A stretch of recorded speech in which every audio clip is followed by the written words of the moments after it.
बिस्मिल्लाहिर्रहमानिर्रहीम। अस्सलाम वालेकुम students, welcome back to the lecture series of set theory. Dear students, हमने set theory by Schaum's outline book का chapter number 6 start किया हुआ है, जिसमें हम आज एक थ्योरम को डिस्कस करेंगे। थ्योरम की स्टेटमेंट कुछ इस सेंस में है, let A is finite set and B is a denumerable set, then A union B is denumerable. इसमें हमने प्रूव ये करना है कि अगर एक सेट फाइनाइट हो और दूसरा सेट डीन्यूमरेबल हो, देन उनका यूनियन भी एक डीन्यूमरेबल सेट होगा। Here we will discuss two cases. If A and B are disjoint sets, means कि A और B का जो इंटरसेक्शन है अगर वो एम्प्टी हो, तो इस केस के लिए क्या A यूनियन B एक डीन्यूमरेबल सेट होगा। इसी तरह से दूसरा केस है, if A and B are overlapping sets, means कि उनका जो इंटरसेक्शन है वो अगर नॉन एम्प्टी हो, तो इस केस के लिए क्या A यूनियन B डीन्यूमरेबल होगा कि नहीं। इन दो केसेस को हम यहाँ पे डिस्कस करेंगे।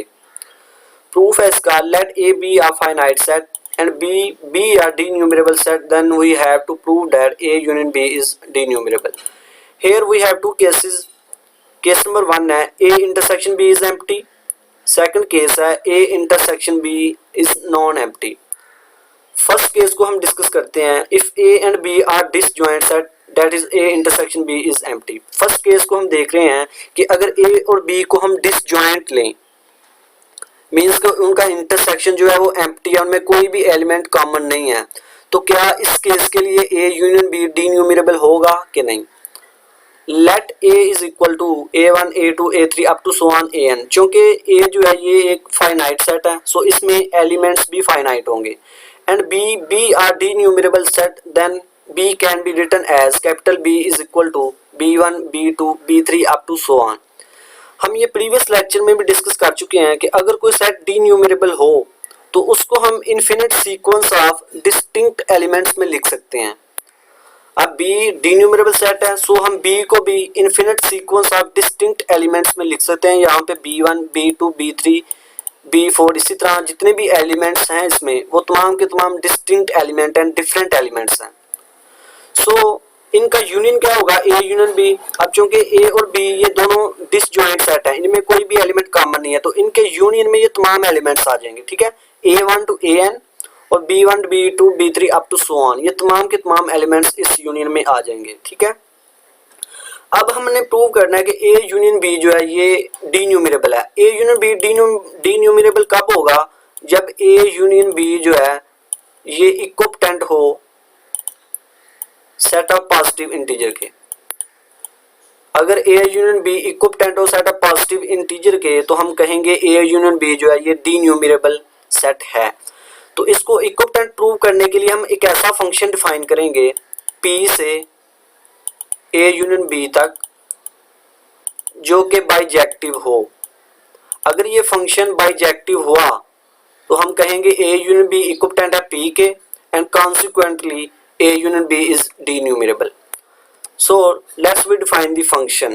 Now we define a function f from P to A union B by f of P is equal to AP if P greater than equal to 1 and less than equal to n, and f of P is equal to BP minus n if P greater than equal to n plus 1।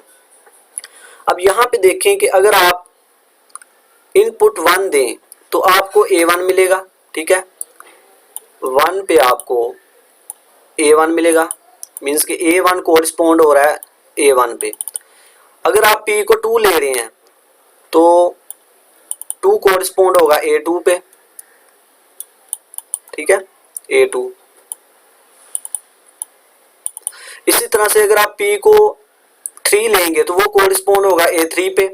P को अगर आप N लेंगे, ठीक है, इसी तरह से अगर आप P को ले रहे हैं N, तो ये कोरिस्पोंड होगा AN पे। फिर अगर P को आप N+1 लेंगे, ठीक है, P को अगर आप लेते हैं N+1 तो ये कोरिस्पोंड होगा, P की जगह आप यहाँ पे N+1 पुट करेंगे तो प्लस N माइनस N से कैंसिल, तो आपको B1 मिलेगा। मीन्स कि N+1 ये कोरिस्पोंड हो रहा है B1 पे।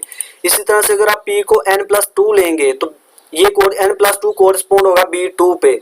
सो यहाँ से आप देख सकते हैं कि ये जो हमारे पास सेट था ए यूनियन बी, ये सेट और ये सेट ऑफ पॉजिटिव इंटीजर, इन दोनों के दरमियान 1 to 1 कोरिस्पोंडेंस एग्जिस्ट कर रही है। मींस के ये जो फंक्शन है ये फंक्शन बाइजेक्टिव है। तो आप कह सकते हैं कि ये जो फंक्शन है ये बाइजेक्टिव है, hence A union B is equivalent to P, so A union B is denumerable. ये फर्स्ट केस हमने प्रूव कर दिया है कि अगर ए और बी दो डिसजॉइंट सेट हो तो उनका यूनियन जो है वो एक डीन्यूमरेबल सेट है।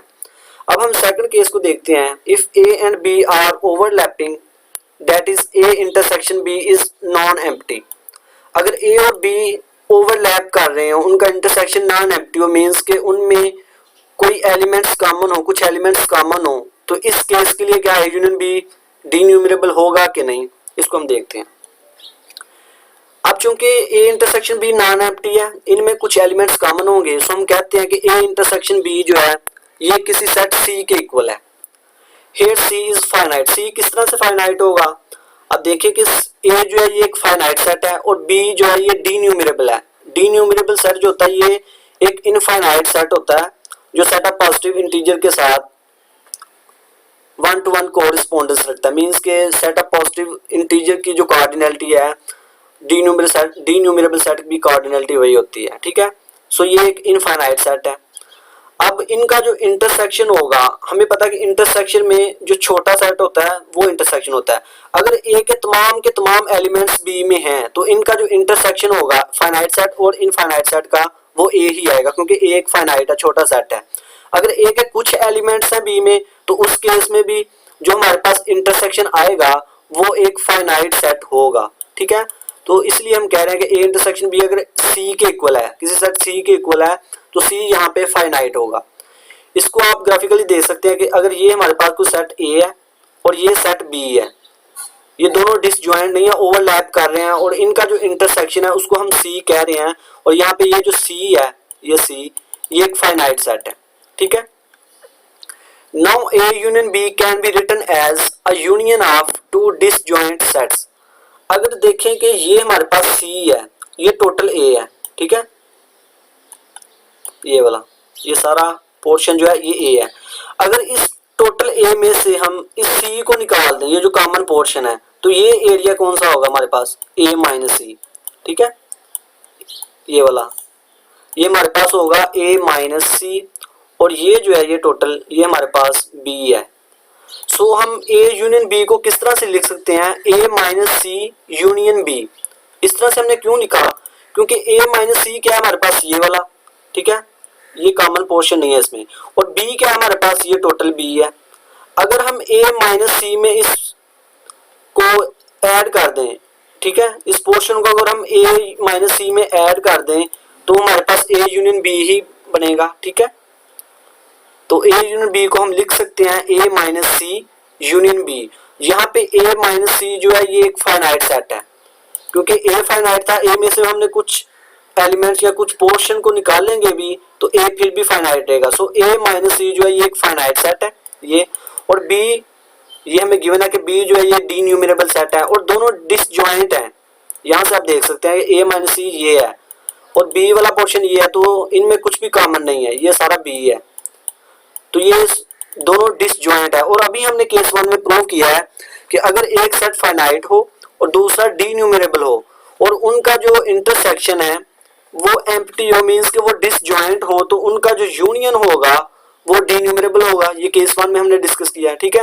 Hence by case 1 A union B being the union of two disjoint sets, A minus C finite है और बी जो है ये डीन्यूमरेबल है। सो इनका जो यूनियन है ये वाला ए माइनस सी यूनियन बी ये डीन्यूमरेबल होगा बाय केस 1। अगर ये डीन्यूमरेबल है तो ए यूनियन बी भी डीन्यूमरेबल होगा, ठीक है। सो यहाँ से हमने ये प्रूव कर दिया कि अगर आप कोई एक सेट फाइनाइट लें, दूसरा सेट डीन्यूमरेबल लें, तो उनका इंटरसेक्शन अगर एम्प्टी लें या नॉन एम्प्टी लें, मींस कि वो डिसजॉइंट हो या ओवरलैप कर रहे हो, दोनों केसेस में उनका यूनियन डीन्यूमरेबल होगा। सो आई होप स्टूडेंट्स आपको समझ आई होगी।